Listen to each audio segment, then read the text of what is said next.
Howdy everyone, it's me once again, the one and only Killer Dan. And today I'm going to be continuing my Disney movie marathon by reviewing a film. This one is titled Hose, which by the way is based on a book and I have not read it yet, so I can't tell you if it's faithful or not. So I'm just going to judge this film as a movie because, well, it's a movie. So, of course, as usual, let's get into the plot of this particular movie. Oh yeah. The lead character of this film is this teenager, and he lives with his family that pretty much loves him in a way, I guess you can say, like any family should. But of course, not everything goes his way exactly. And he is sent to this pretty much this camp-like place, and it's pretty much like a prison, so to speak, in a sense, where he meets up with other people, these other young people of different ages, and yeah, they all have their own reason to be there, folks. Also, his family is apparently being cursed for an eternity. So yeah, folks, those are the exact words that have been spoken to the main character.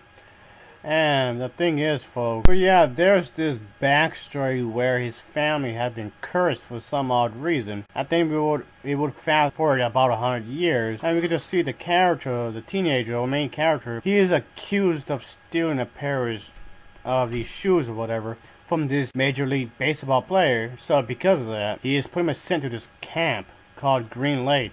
And the ironic part is that it's not really a lake at all. Also, apparently at this place, it never really rains. And it hasn't rained at all for about 100 years. And of course, there's also this secretive, very mysterious thing right here, folks. There's something that's been not said about this place. And for some reason, it's been kept a secret on purpose. So yeah, folks, there's more to this place than it originally seemed at first. And yeah, it gets really wild in a lot of ways, folks, and I like that. So yeah, folks, I can say this was a pretty good film overall as a whole. I do recommend this film, and yeah, it's one of the live action movies that came out from the studio. I quite enjoyed it myself, folks.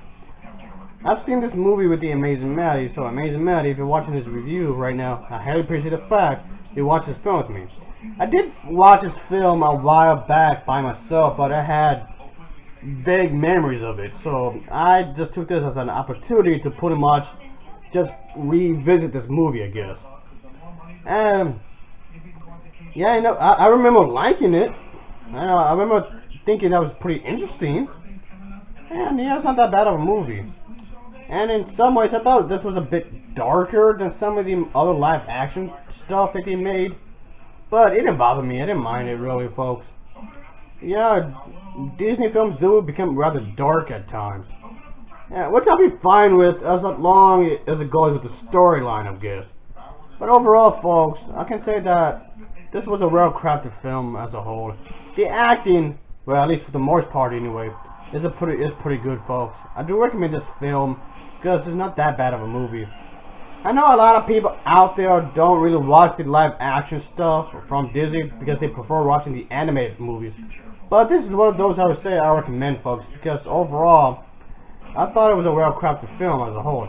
The storyline is consistent, the editing itself isn't too bad, and the characters do come out well-rounded as a whole, so can't complain too much there. The dialogue for this film isn't too bad, folks. Like in most family-friendly films, the dialogue doesn't come off cheesy. I mean, okay, granted, it's not going to win any awards for best screenplay or anything. But overall, folks, I can say the dialogue is well written as a whole. And it does have a pretty good pacing. It never became slow or too mundane or anything. So the pacing for the film is, generally speaking, on the good side, I guess you can say. And the characters are pretty likable as a whole. And I did find them pretty cool to watch on screen. They all have their own charm as a whole. And of course, our main character becomes friends with this little boy who, for some odd reason, can't read. Therefore, he gets mocked because of that. Even the people who run the place gets made fun of because of the fact that he can't read. So, yeah, a lot of people don't take him seriously because of that and call him an idiot. So the main character takes it upon himself to teach him to read. This film does have a great musical score and the characters are memorable for their own way. And then I did like how this movie does tell the storyline in here, folks. And the plot wasn't too bad. It didn't come out contrived or anything, folks. And I did like how the music does help to create a particular mood. And, you know, it does have a particular mood. It does have its own charming feel to it, I guess you can say. And I do like the setting. It takes place like in a deserted kind of area. Now, that's pretty cool right there. There's a lot of stuff you can do. And yeah, there's not a whole lot of movies, or Disney movies, that take place in the desert. And that's fine by me because it was pretty interesting in its own little way, I suppose. Oh yeah. The director of this film does a solid job in here, folks. And while some of the younger actors do need some training, especially in the acting department, a lot of the younger actors don't really do a good job, really. So yeah, some of the acting in here, folks, does come off rather wooden, especially from the younger cast members. So there's that. So it's not a perfect movie by any means, and yeah, it's far from being a masterpiece. Of course, when it comes to these types of movies, there's a certain formula in which this film follows. So yeah, and to some degree, it does become rather predictable, I guess you can say, folks. And yeah, there's a sense of an adventure in this film, of course.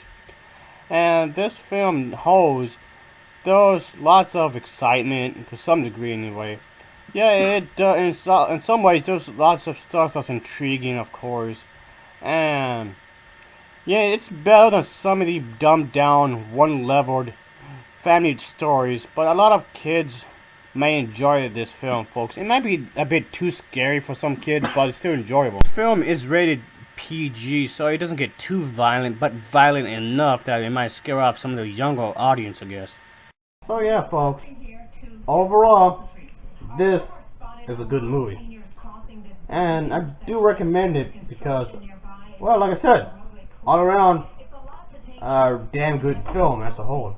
I thought this was really good, folks, and I did like how the characters did interact with each other, and it didn't come off like in a contrived way either. It didn't make the viewer feel stupid or anything. I know a lot of family movies do tend to come off really childish, really contrived with this moral message, but in the case it didn't. Yeah, there's like a little moral lesson to be learned here, I guess you can say, folks, which is fine by me as long as it's done well. While Hose may not be my favorite Disney film, but it did keep me entertained enough throughout the entire thing, so I guess at the end of the day, can't complain too much really, because I did found it rather entertaining overall, and it's definitely something I guess you could watch from time to time. It's something that's a good time waster, I guess. At the end of the day, that's what it is, a good time waster, I suppose. It may not be anything spectacular or whatnot. I didn't hate the movie, so it must have done something right for that to happen. It's not extremely sugar-coated, and I do think it's a good thing right there, folks. This film does, of course, have a main story going on, and it does involve no less than 2 flashback stories, so to speak. So the characters, especially the main character, does have a backstory, and the main character's father and granddaughter does have an important part of the overall story, and it has something to do with some sort of family curse, as I mentioned earlier. So this film does get points for being, well, consistent within itself, and a story that it has established. So that's a good thing right there, folks. So yeah, it's quite enjoyable as a whole, I guess you can say. It's definitely a good film, folks. Hose gets an overall rating of a 7.3 out of 10. It gets a 7.3 out of 10 from me. Of course, as you always, thanks for watching and take care. See ya. Oh yeah.